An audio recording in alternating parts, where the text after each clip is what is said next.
Good morning students. आप लोगों का इस नए वीडियो में स्वागत है।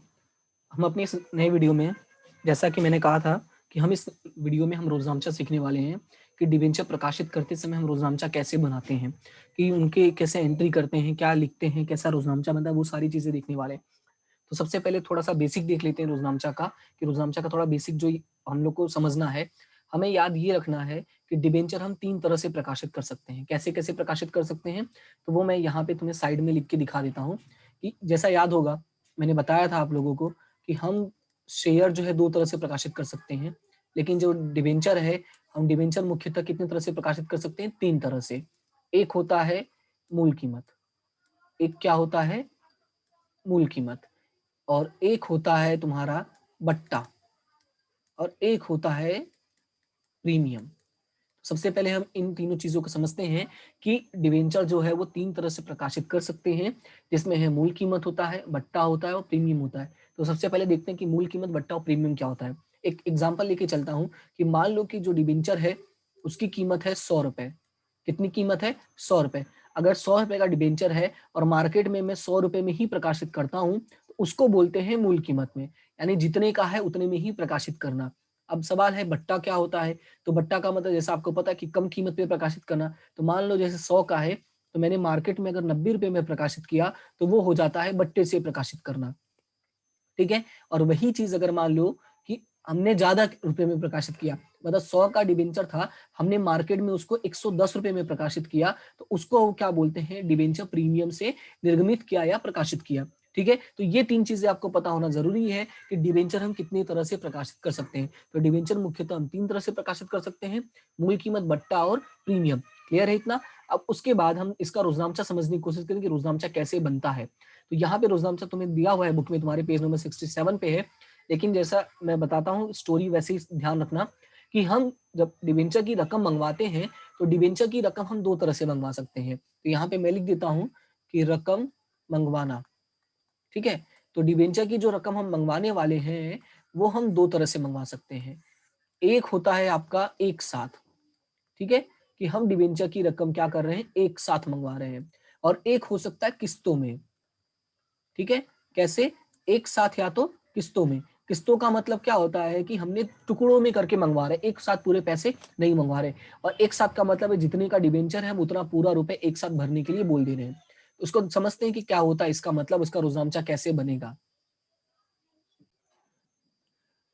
सबसे पहले मैं किस्तों वाला समझाता हूँ, ठीक है, कि किस्तों वाला हमें कैसे करना होता है। तो उसके लिए थोड़ा यहाँ पे साइड में आ जाते हैं कि ऐसा हम मान लेते हैं कि जो रुपए है वो हमने 2 से 3 बार में मंगवाया है। तो तुम लोगों को पता है सबसे पहले हम क्या करते हैं? एक विज्ञापन पत्र प्रकाशित करते हैं, क्योंकि लोगों को पता चलना चाहिए कि हमने डिवेंचर क्या किया है, मार्केट में भेजा है अपना, कि जिसको खरीदना चाहे वो लिख सकता है। उनको पता कैसे चलेगा? जब तक हम एडवर्टाइजमेंट नहीं करेंगे, मार्केट में लोगों को बताएंगे नहीं, उनको सपना तो आएगा नहीं। इसीलिए सबसे पहले हम क्या करते हैं? विज्ञापन पत्र प्रकाशित करते हैं। जब हम विज्ञापन पत्र प्रकाशित करते हैं, उसके बाद वो विज्ञापन पढ़ने के बाद जो लोग इंटरेस्टेड होते हैं, वो हमारे पास आकर आवेदन करते हैं। यानी कि जो सबसे पहला जो चरण होगा, वो हमारा क्या होगा? आवेदन का। जो पहला चरण होगा वो किसका होगा? आवेदन का। कि लोग आकर हमारे पास क्या करेंगे? आवेदन करेंगे। ठीक है? उसके बाद बात करते हैं दूसरा चरण की। तो जो दूसरा चरण होगा, तो इसको थोड़ा मैं नीचे लिख देता हूँ। ठीक है? तो हमारा दूसरा चरण होगा, एक मिनट, हाँ, इरेजर काम नहीं कर रहा है शायद। चलो ठीक है, रहने देता हूँ। हमारा जो दूसरा चरण होगा वो होगा आवंटन का। किसका होगा? आवंटन का। ओके? तो अब सवाल ये है कि जब आवंटन में हम जाएंगे तो उसमें हमें क्या करना होगा, कैसे करना होगा, वो हम लोग समझते हैं। ओके? आवंटन का मतलब क्या होता है कि हमने उनको हामी भर दिया है और उतने डिवेंचर हमने दे दिए हैं। उसके बाद जो हमारा तीसरा चरण आएगा वो आएगा प्रथम मांग का। किसका आएगा? प्रथम मांग का। और लास्ट में होगा हमारा अंतिम मांग। ठीक है? जरूरी नहीं है कि 4 हो, मैं 4 बता दे रहा हूं कि 4 बार में हमने पैसे मंगवाए हैं। हो सकता है कि 3 ही बार में दे दिया हो, राइट? हो सकता है 2 ही बार में दे दिया हो, लेकिन ज्यादा से ज्यादा कितना हो सकता है? ज्यादा से ज्यादा 4 हो सकता है। इसलिए मैं चारों के हिसाब से समझाता हूँ। तो सबसे पहले क्या होगा? मार्केट में लोग आएंगे, हमारे पास आवेदन करेंगे। तो जब लोग आएंगे हमारे पास आवेदन करेंगे, यानी कि आवेदन कैसे हम हमें पता चलेगा कि लोगों ने हमसे डिबेंचर खरीदने के लिए रिक्वेस्ट किया है? जब उनका फॉर्म आएगा प्लस साथ में पैसा भी आएगा, क्योंकि जब तक पैसा नहीं आएगा तब तक हम भरोसा नहीं कर सकते हैं। तो इसी वजह से जो पहला पॉइंट बनेगा वो क्या बनेगा कि उन लोगों ने हमें पैसे दिए। यानी जो हमें पहला पॉइंट याद रखना है वो ये है कि मान लो बैंक में पैसा आया, ठीक है, क्या हुआ, बैंक में पैसा आया, ठीक है। पहले क्या होगा, लोग हमारे पास आके हमें रिक्वेस्ट करेंगे और रिक्वेस्ट के साथ साथ हमें क्या देंगे, पैसे देंगे। तो जब हमें लोग पैसे देंगे तो उसका रुझांचा क्या बनेगा, उसका रुझांचा बनेगा बैंक खाते उधार। क्या बनेगा, बैंक खाते उधार। मैं यहाँ पे तुम्हें शॉर्ट में लिख के समझाऊंगा, बाद में डिटेल में लिखना कैसे होता है वो मैं तुम्हें बुक में दिखाऊंगा, रुझांचा कैसा लिखा हुआ। फिलहाल हम शॉर्ट वाला समझते हैं कि शॉर्ट में हमें कैसे करना होता है। ओके, तो मैं यहाँ पे क्या लिखूंगा, बैंक खाते उधार।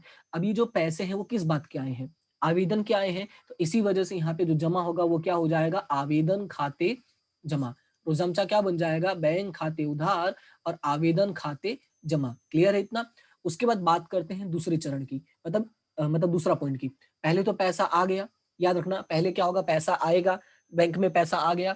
उसके बाद वो जितना भी पैसा आया है उतने को हम क्या लेंगे, डिवेंचर में लेकर जाएंगे। कहाँ लेकर जाएंगे, डिवेंचर में, डिवेंचर में लेकर जाएंगे, क्योंकि हम कंफर्म करेंगे ना कि इतने लोगों ने फॉर्म भर दिया है, तो वहां पे क्या लिखोगे, डिवेंचर में लेकर जाएंगे या डिवेंचर में लिखेंगे। तो रुझांचा उसका क्या बनेगा, यहाँ पे आवेदन क्या हो जाएगा, उधार हो जाएगा। क्या हो जाएगा, आवेदन खाते उधार, और जमा क्या हो जाएगा, डिवेंचर में। क्योंकि हमने क्या किया, जो जो पैसे हमें मिले हैं उनको हमने डिवेंचर खाते में लिख दिया है। अब तो देखो ध्यान से वापस सुनो, सबसे पहले क्या होगा, हमें आवेदन के पैसे मिलेंगे। तो जब पैसे मिलेंगे तो रुझांचा क्या बनेगा, बैंक खाते उधार और आवेदन खाते जमा। बैंक में पैसा आ रहा है इसलिए बैंक खाते उधार होगा। किस बात का पैसा आ रहा है, आवेदन का, इसलिए आवेदन खाते क्या हो जाएगा, जमा। फिर इस आवेदन को हम कहाँ लेकर जाएंगे, डिवेंचर में। तो जब डिवेंचर में लेकर जाएंगे तो आवेदन यहाँ जमा है तो यहाँ क्या हो जाएगा, उधार हो जाएगा, और डिवेंचर खाते क्या हो जाएगा, जमा हो जाएगा। इतना क्लियर हुआ, ठीक है। उसके बाद हम बात करते हैं अगले पॉइंट की, यानी आवंटन की। तो अब देखो सिचुएशन क्या होगा, जब एक बार लोगों ने पैसे भर दिए हैं, ठीक है, एक बार लोगों ने आवेदन कर लिया, हमारे डिवेंचर धारक बन गए हैं। अब उसके बाद जब जब हमें पैसे की जरूरत होगी हम उनके पास जाएंगे और उनको बोलेंगे भाई पैसे भर अगला वाला। जैसे मैं एक सिंपल एग्जांपल देता हूँ, जैसे स्कूलों का एडमिशन का मैं एग्जांपल देता हूँ। जब स्कूलों में एडमिशन स्टार्ट होता है तो सबसे पहले स्कूल वाले क्या करते हैं, एडवर्टाइजमेंट करते हैं। एडवर्टाइजमेंट करने के बाद जिन लोगों को एडमिशन लेना होता है, यानी जिन लोगों को पढ़ाना होता है, वो लोग जाके स्कूल में क्या करते हैं, एप्लीकेशन फॉर्म भरते हैं। हम जिसको बोल सकते हैं आवेदन करते हैं, ठीक है। तो आवेदन करेंगे तो पहला क्या होगा, वो पैसा भरते हैं। तो यानी ये वाला रुझांचा, बैंक उधार और आवेदन जमा।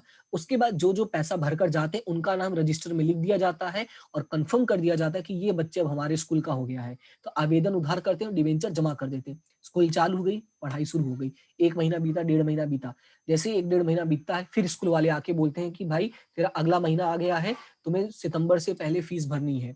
ऐसा बोला जाता है कि नहीं, जुलाई अगस्त सितंबर जो भी टाइम देते हैं वो टाइम देते हैं, बोलते फीस भरनी है। तो यहाँ पे अब क्या हुआ है, यानी आवंटन का समय जब आया तो वो दुनिया को बोल रहे हैं कि भाई पैसे भरो। यानी हमने अब देखो, अब यहाँ पे पहले पैसे नहीं मिले हैं, अब हम दुनिया को बोल रहे हैं पैसे भरो। तो हम क्या मांग रहे हैं, उन लोगों से आवंटन मांग रहे हैं। क्या मांग रहे हैं उन लोगों से, आवंटन। तो आवंटन खाते क्या हो जाएगा, उधार, ठीक है। या ऐसे बोल सकते हैं इसको, एक मिनट, हाँ, ठीक है। तो उम्मीद करता हूँ कि थोड़ा सुनाई दे रहा होगा, बीच में मुझे लगा था आवाज की प्रॉब्लम हो गई है। तो अभी यहाँ पे ध्यान से समझो, दूसरे जो रुझांचा मैंने लिखा उसके पहले मैं यहाँ पे एक सिचुएशन क्रिएट करता हूँ। अब देखो मेरा थोड़ा इरेजर भी काम करने लगा, मैंने पूरा रीस्टार्ट किया था। ओके, तो पहले पहला मैंने सिचुएशन क्या समझाया, आवेदन का। तो आवेदन का जो सिचुएशन है उसको थोड़ा ढंग से कर लेते हैं एक बार फिर से। ओके, ताकि चीजें जो है हमें हमेशा के लिए कंफर्म हो जाए, दोबारा बार बार ना पढ़ना पड़े। सबसे पहले क्या बोला मैंने, जब हम आवेदन की बात आती है तो लोग आके हमारे पास पैसे पहले भरते हैं। ऐसे याद रखो कि लोग पहले आके हमसे आवेदन करते हैं कि हमको डिबेंचर दो। तो जब हमारे पास लोग आके आवेदन करेंगे तो बैंक उधार होगा और आवेदन क्या होगा, जमा होगा। जब हमें आवेदन मिल गया तो उनका नाम हमें रजिस्टर में लिखना पड़ेगा ना, इसलिए मैंने क्या लिखा, डिबेंचर में लेकर जाएंगे। क्या लिखेंगे, डिबेंचर में लेकर जाएंगे, मैंने ऐसा लिखा है। तो जो डिबेंचर में लेकर जाएंगे तो क्या होगा, आवंटन उधार हो जाएगा। यहाँ पे जो आवंटन हमने, सॉरी, आवेदन हमने जो जमा किया है वो आवेदन यहाँ पे क्या हो जाएगा, उधार हो जाएगा, और डिबेंचर खाते क्या हो जाएगा, जमा। ये था पहला सिचुएशन। अब बात करते हैं दूसरे सिचुएशन की, यानी हम बात करते हैं आवंटन की। तो जब आवंटन का समय आता है तो आवंटन के समय में मैंने जैसा कहा कि अब हम जाके उनसे पैसे मांगते हैं, क्योंकि अब उनका काम तो खत्म हो गया, वो हमारे बन गए डिबेंचर धारक। जैसे मैंने एग्जांपल दिया था स्कूल का, तो वो हमारे स्टूडेंट तो बन गए, आके रेगुलर पढ़ रहे हैं, अब वो फीस का ध्यान नहीं देते। फिर आके टीचरों को या जो हमारे स्कूल में होते हैं जो फीस वसूल करते हैं वो आके बोलेंगे कि भाई बच्चों फीस भरो। तो उन्होंने क्या बोला, बच्चों फीस भरो, यानी बच्चों को बोला ना फीस भरने के लिए। सेम उसी तरह से यहाँ पे हम उन लोगों को बोलेंगे फीस भरने के लिए, यानी हम यहाँ पे लिखेंगे कि आवंटन की रकम मांगेंगे। क्या किया हमने, आवंटन की रकम मंगाई लिखता हूँ, ठीक है, आवंटन की रकम मंगाई। तो जब हम आवंटन की रकम मंगाएंगे तो जो रोजामचा बनेगा वो रोजामचा क्या बनेगा, कैसे बनेगा वो समझो। हम किसकी रकम मंगा रहे हैं, आवंटन की, तो आवंटन खाते क्या हो जाएगा, उधार हो जाएगा। और जब रकम आएगी तो उससे क्या होगा, हमारा डिबेंचर बढ़ जाएगा, यानी डिबेंचर की रकम और बढ़ जाएगी ना, इसलिए डिबेंचर खाते क्या हो जाएगा, जमा। क्लियर है इतना। देखो हम किस बात के पैसे मंगा रहे हैं, आवंटन के, तो आवंटन क्या हो गया, उधार हो गया, और डिबेंचर खाते क्या हो जाएगा, जमा हो जाएगा। हमने रकम मंगाई, अब यहाँ पे क्या हो रहा है, रकम मिली। हमने पहले क्या किया था, रकम मंगाई थी। अब अगर रकम मिलती है तो रकम मिलेगी तो पैसे तो हमारे पास आएंगे नहीं, पैसे कहाँ आएंगे, सीधे बैंक में आएंगे। तो बैंक खाते क्या हो जाएगा, उधार हो जाएगा। ठीक है, पैसे कहाँ जाते हैं, सीधा बैंक में आते हैं। तो बैंक खाते उधार हो जाएगा, और किस बात के पैसे आए हैं, ये आवंटन के। तो आवंटन खाते क्या हो जाएगा, जमा। ठीक है, यहाँ पे क्या हो जाएगा, आवंटन खाते जमा। आई होप कि ये पॉइंट क्लियर हो गया होगा। मैं फिर से बोलता हूँ कि जब आवंटन की बात आएगी तो पहले हम पैसे मंगाते हैं, तो मंगाएंगे तो जिस बात के पैसे मंगा रहे उसको उधार करो और डिबेंचर जमा करो। रकम मिलेगी, बैंक उधार करो, जिस बात के पैसे मिल रहे उसको जमा करो। जब हम मंगाते हैं तो उधार होता है आवंटन, और जब पैसे मिलते हैं तो आवंटन जमा होता है। क्लियर है इतना। अब उसी की तरह हम बात करते हैं अगला। अगला जो है वो हमारा है प्रथम मांग। क्या है, प्रथम मांग। तो जब हम प्रथम मांग की रकम मंगाएंगे तो रुजामचा क्या बनेगा वो समझो। सबसे पहले हम क्या करते हैं, यहाँ पे पहले सेम वही करते हैं कि हम प्रथम मांग की रकम मंगाएंगे। पहले देखो जैसे हमने आवंटन में किया था, 1 महीना 2 महीना और बीत गया, उसके बाद हम फिर बोलेंगे कि भाई पैसे भरो। जैसे स्कूल में होता है ना, सितंबर अक्टूबर में फीस भर दिया, फिर एग्जाम आती है अक्टूबर ये नवंबर दिसंबर में वापस एग्जाम आते हैं, तो फिर से बोला जाता है भाई बच्चों अपनी बाकी की फीस भरो, 2 महीने की फीस भरो या 3 महीने की, जो भी होता है ऐसा बोला जाता है। तो सेम पॉइंट है वहां पे कि अब वापस फीस मांग आएगी, तो वो क्या करेंगे, प्रथम मांग की रकम मंगाएंगे। ठीक है, या प्रथम मांग की रकम मंगाई। तो जब पैसे मंगाई गई है या मांगे गए हैं, तो किस बात के पैसे मांगे गए हैं पहले वो क्लियर करो, प्रथम मांग के। तो प्रथम मांग खाते उधार हो जाएगा। क्या हो जाएगा, प्रथम मांग खाते उधार। और किस बात के पैसे मंगाए गए हैं, डिबेंचर के। ठीक है, सॉरी, प्रथम मांग के मंगाए गए हैं, और मंगाने से फिर क्या होगा, डिबेंचर बढ़ेगा, तो डिबेंचर खाते क्या हो जाएगा, जमा हो जाएगा। तो डिबेंचर खाते क्या हो गया, यहाँ पे जमा हो गया। क्लियर है इतना। उसके बाद जो अगला पॉइंट हमारा होगा वो ये होगा कि हमने पैसे मंगाए और रकम हमको क्या है, मिली, या रकम मिल गई। तो जब हमें रकम मिल जाएगी तब क्या बनेगा रोजामचा, पैसे तो हमारे पास आएंगे नहीं, सीधा कहाँ जाते हैं, बैंक में। तो बैंक खाते क्या हो जाएगा, उधार। तो यहाँ पे मैं लिखता हूँ बैंक खाते उधार। और जमा क्या होगा, हमें किस बात के पैसे मिले हैं, प्रथम मांग के। तो प्रथम मांग खाते जमा। ठीक है, इसको थोड़ा क्लियर रखना कि हम जब पैसे मंगाते हैं तो वो उधार करो, डिवेंचर जमा करो, और जब पैसे मिलते हैं तो बैंक उधार, जिस बात के पैसे मिलते हैं वो जमा। तो ध्यान से अगर देखोगे तो आवंटन और प्रथम का रोजनामचा जो है वो लगभग सेम बनता है। इसका मतलब ये हुआ कि अगर तुम्हें 2 रोजनामचे आते हैं तुम बाकी का कर लोगे। एक और एग्जाम्पल दे देता हूं मैं कि प्रथम के बाद हमने एक और मांग है, और वो है हमारा अंतिम मांग। ठीक है, एक और मांग रख लेता हूं मैं, अंतिम मांग। तो जब हम अंतिम मांग आएगा तो सबसे पहले हम वही बात करेंगे। सबसे पहले हम क्या करते हैं, अंतिम मांग की रकम मंगाई। तो मैं डायरेक्टली लिख देता हूं, रकम मंगाई। हम अंतिम मांग की रकम क्या करेंगे, अब मंगाएंगे। तो जब हम मंगाएंगे, हम किस बात की रकम मंगा रहे हैं, अंतिम मांग की। तो रोजामचा क्या बनेगा, अंतिम मांग खाते उधार। ठीक है, जमा क्या होगा, डिबेंचर, क्योंकि जब हम पैसे मंगाएंगे तो हमारा डिबेंचर क्या होगा, फिर से बढ़ जाएगा। तो डिबेंचर खाते क्या हो जाएगा, जमा हो जाएगा। फिर अगला जो होगा वो क्या होगा, रकम मिलेगी।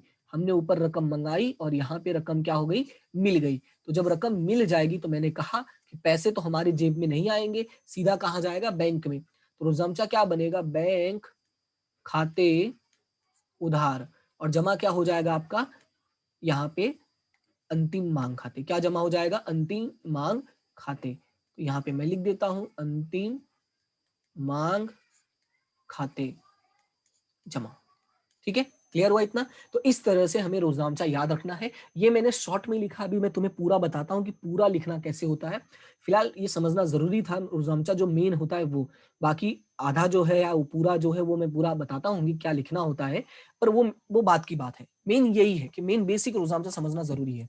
तो मैंने क्या कहा कि हम जो रकम होती है वो किस्तों में मँगवाते हैं। तो जब किस्तों में मँगवाएँगे तो जैसे आवेदन, आवंटन, प्रथम और अंतिम आया। तो जब आवेदन आएगा तो सबसे पहले पैसे आएँगे, क्योंकि लोग हमें पैसे देते हैं। तो रोज़ामचा क्या बनेगा? बैंक उधार बनेगा और आवेदन खाते क्या बनेगा? जमा। फिर वो आवेदन की रकम हम डिबेंचर में लेके जाते हैं, तो आवेदन उधार हो जाएगा और डिबेंचर क्या हो जाएगा? जमा। फिर बात करते हैं अगला का। अगला आएगा आवंटन का। 1-2 महीने के बाद, समय बीतने के बाद हम पैसे लोगों से मँगाएँगे। तो पहले क्या होगा? आवंटन का है, हमने क्या किया? पहले रकम को मँगाई। तो मँगाई तो क्या होगा? आवंटन उधार होगा और डिबेंचर खाते क्या हो जाएगा? जमा। आवंटन उधार होगा, डिबेंचर क्या हो जाएगा? जमा। फिर जब रकम मिलेगी तो रोज़ामचा क्या बनेगा? बैंक उधार और आवंटन जमा। और इसी तरह से बाकी का भी रोज़ामचा बनता है। क्लियर है इतना? तो आई होप कि इतना समझ में आ गया होगा, और अगर कोई डाउट है तो पूछ लेना, और नहीं तो इसको एक बार पूरा रोज़ामचा याद कर लेना। ओके? ठीक है? तो अभी आगे बढ़ते हैं। तो मैंने क्या बताया था कि रकम हम 2 तरह से मँगवा सकते हैं। एक तो किस्तों में, तो ये था किस्तों वाला। आई होप कि किस्तों वाला समझ में आ गया होगा। अब एक होता है एक साथ वाला। अब एक साथ का मतलब क्या है? कई बार ऐसा होता है कि हम रकम किस्तों में ना मँगवा के हम एक साथ पैसे माँग लेते हैं। तो अगर हम एक साथ पैसे माँगते हैं, तो रोज़ामचा क्या बनेगा? तो वो देखो, अगर हमने एक साथ पैसे माँग लिया, तो ऐसा माना जाता है कि सारे पैसे शुरू में ही मिल गए हैं। तो यानी पहला जो होगा वो तो हमारा आवेदन का ही होगा, ठीक है? तो उसका नाम क्या बनेगा वो देखो। सबसे पहले तो पैसे आएँगे, तो रोज़ामचा क्या बनेगा कि बैंक खाते उधार, जो कन्फर्म है। बैंक खाते क्या होगा? उधार होगा। अब जमा क्या होगा? तो जमा हो जाएगा तुम्हारा यहाँ पे, मैं पूरा नहीं लिखता हूँ, पहले शॉर्ट में ही लिखता हूँ। आवेदन और आवंटन खाते जमा। बात समझ में आया? रोज़ामचा क्या बनेगा? बैंक खाते उधार, आवेदन और आवंटन खाते जमा। क्या बनेगा? बैंक खाते उधार, आवेदन और आवंटन खाते जमा। ऐसा मान लेंगे कि सारे पैसे एक साथ ही आए, इसलिए आवेदन और आवंटन क्या हो गया? साथ में ही आ गया है। क्लियर है? और जब पैसे हम डिबेंचर में लिखते हैं तो रोज़ामचा क्या बनेगा? दूसरा वाला, आवंटन सॉरी आवेदन और आवंटन उधार क्या बनेगा? आवेदन और आवंटन खाते उधार, और जमा क्या हो जाएगा? डिबेंचर खाते जमा। क्लियर है? समझ में आया? तो जब पैसे एक साथ मंगवाएंगे तो क्या होगा? आवेदन और आवंटन साथ में आ जाएगा, और जब पैसे अलग अलग मंगवाएंगे तो बस वही किस्तों में आ गया। क्लियर है? ये था हम लोग का बेसिक रोज़नामचा। अभी यहाँ पे मैं तुम्हें दिखाता हूँ कि कुछ एक्स्ट्रा चीजें लिखनी पड़ती हैं, जो हमें फुल फॉर्म लिखना पड़ता है, मतलब पूरा नाम। तो पूरा नाम क्या होता है वो देख लो। जैसे यहाँ पे देखो, बैंक खाते उधार, ये तो सेम ही था। बस यहाँ पे जो एक्स्ट्रा तुम्हें लिखना पड़ेगा वो लिखना पड़ेगा प्रतिशत के डिबेंचर। जैसे कि मैंने तुम्हें समझाया था, मैंने जो हमारी पिछली क्लास थी उसमें मैंने बताया था कि अगर हम डिबेंचर प्रकाशित करते हैं तो डिबेंचर के आगे एक परसेंटेज लिखा होता है। जैसे 8% के डिबेंचर, 9% के डिबेंचर, 10% के डिबेंचर, इन प्रतिशत से उनकी पहचान होती है। तो हमें वो पूरा नाम लिखना पड़ता है। जैसे 8% है तो 8% के डिबेंचर, ये प्रतिशत लिखने की जरूरत नहीं है, साइन लगा दोगे तो भी चलेगा, यानी 8% के डिबेंचर। बाकी तो मैंने बता ही दिया तुम्हें, आवेदन और आवंटन खाते क्या होगा? जमा होगा। तो बस तुम्हें याद रखना है कि हमें परसेंटेज के साथ हमें वर्ड क्या ऐड कर देना है? डिबेंचर।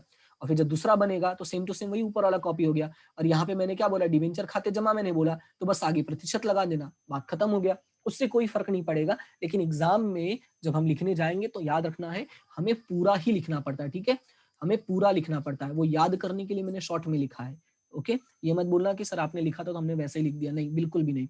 मैं शॉर्ट में वो समझाने के लिए लिखा है। और उसी तरह से जब हम किस्तों में मंगवाएंगे तो किस्तों में मंगवाने का भी सेम ही है, बस आगे ऐड कर देना है प्रतिशत के डिबेंचर। देखो, सब में ऐड कर दिया प्रतिशत के डिबेंचर, और ये दूसरे वाले में तो सिर्फ प्रतिशत ऐड कर दिया। ओके? तो बस याद रखना है कि हमें प्रतिशत के डिबेंचर ऐड कर देना, बाकी सब सेम ही होता है। क्लियर है इतना? तो एक बार रोज़ामचा को अच्छे से रिवाइज कर लेना, हो सके तो जैसा मैंने लिखा है ये ऐसा ही पूरा अपने नोटबुक में लिख लेना। ओके? कहाँ गया ये? एक मिनट, थोड़ा सा ऊपर, हाँ, ये रहा। जैसा मैंने ये लिखा है वैसे का वैसा ही पूरा अपने नोटबुक में लिख लेना, तो ज्यादा बेटर होगा। जैसे मैंने ये एरो बना के पूरा लिखा है। बुक वाला याद करना है तो बुक वाला याद कर लो, वो याद करना है तो वो याद कर लो। ओके? अब एक छोटा सा एग्जाम्पल हम लोग देख लेते हैं, थोड़ा क्लियर कर लेते हैं, फिर आगे बढ़ते हैं। तो छोटा सा एग्जाम्पल देखो, यहाँ पे क्या है? यहाँ पे एग्जाम्पल में लिखा हुआ अशोक मिल्स लिमिटेड ने ₹100 के एक ऐसे 8,000 डिवेंचर आम जनता के लिए निर्गमित किए थे। कितने डिवेंचर निर्गमित किए थे? 8,000 डिवेंचर। पहले ये क्लियर करते हैं। कितने रुपए का था? ₹100 का था। उसके बाद आगे बोला है डिवेंचर पर वार्षिक 8% की दर से ब्याज देना है। यानी जो परसेंटेज लिखना वो कितना परसेंटेज है? 8%। यानी डिवेंचर का नाम क्या है? 8% के डिवेंचर। अब जो पैसे हैं वो 3 बार में मंगवाया गया है। आवेदन, आवंटन और मांग। कितना मंगाया है? आवेदन के समय 30, आवंटन के समय 40 और मांग के समय कितना है? 30 है। क्लियर है? फिर सवाल में लिखा है कंपनी को 10,000 डिवेंचर के लिए आवेदन पत्र मिला। आवेदन कितना मिला है? 10,000 के लिए मिला है, लेकिन हमने प्रकाशित कितना किया था? 8,000। तो हम स्वीकार कितना कर सकते हैं? 8,000। तो बाकी का क्या करना होगा हमें? हमें अतिरिक्त जो डिवेंचर होगा उनको क्या करना होगा? अस्वीकृत करके आवेदकों को रकम क्या कर गई? वापस की गई। यानी 8,000 के अलावा के जो डिवेंचर होंगे, यानी 8,000 तो हम स्वीकार कर ही लेंगे, लेकिन जो अतिरिक्त डिवेंचर होगा, ठीक है, तो अतिरिक्त वाला हम क्या करते हैं? अस्वीकृत करके उनको रकम क्या कर देंगे? वापस कर देंगे। फिर बोला है डिवेंचर वो मंगाई, आवंटन और मांग की रकम संपूर्णतः मिल गई है। कंपनी की बही में आवश्यक प्रविष्टि लिखिए। तो बाकी तुम्हें सिर्फ रोजनामचा लिखना है। तो अब इसको समझते हैं रोजनामचा कैसे होगा। पहले तो फटाफट रोजनामचा रिवाइज कर लो। रोजनामचा क्या बनेगा? आवेदन का। आवेदन में पहले पैसे मिलते हैं तो बैंक उधार आवेदन जमा, ठीक है। फिर उसके बाद क्या होगा? आवेदन उधार डिवेंचर जमा। और आवंटन में क्या होगा? पहले मंगाओगे पैसे तो मंगाने पर रोजनामचा क्या बनेगा? आवंटन उधार डिवेंचर जमा। उसके बाद क्या बनेगा इसमें? जब पैसे मिल जाएंगे तो बैंक उधार और आवेदन सॉरी आवंटन जमा। फिर मांग में पहले पैसे मंगाओगे तो मंगाने का रोजनामचा क्या बनेगा? जब पैसे मंगाओगे तो मांग खाते उधार डिवेंचर खाते जमा, और जब पैसे मिल जाएंगे तो बैंक उधार और मांग जमा। पहले फटाफट रोजनामचा ऐसे माइंड में रिवाइज कर लिया करो। उसके बाद अब यहाँ पे देखते हैं कि लिखेंगे कैसे।